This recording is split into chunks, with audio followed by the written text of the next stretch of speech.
Hi guys, my name is Professor Muhammad Sarwar. Today we are discussing chapter number 7, Fundamental Principles of Organic Chemistry. In this chapter, first we study history of organic compounds.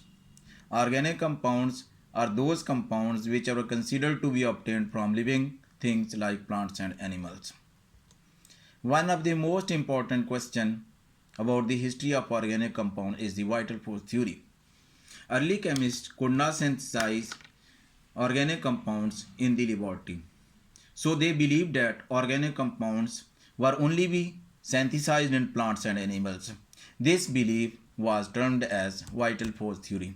Here you may see that Frederick Wöhler, a scientist who synthesized an organic compound urea in the laboratory. This advent provided a platform to synthesize organic compounds, and this lead to the rejection of the vital force theory. Here you may say that ammonium cyanide, which is on heating, is converted to urea. Urea is the first most organic compound which was prepared in the laboratory.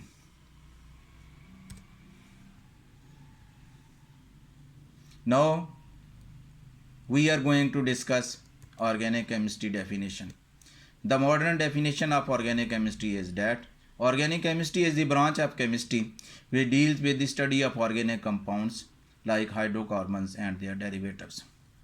What are the organic compounds? Organic compounds are the compounds in which carbon is the essential element. Some features about the organic compounds. Number 1. Peculiar nature of carbon. Peculiar nature of carbon is the self-linking property of carbon to form long chains and rings in compounds. Carbon may also form single and multiple bonds with other elements like oxygen, nitrogen and sulfur. Catenation is the main cause of existing large number of organic compounds. Examples. Here you may see that this is the butane, which contain 4 carbon atoms and 10 hydrogen atom. The other one structure is the structure of benzene. It contains 6 carbon atom and 6 hydrogen atom.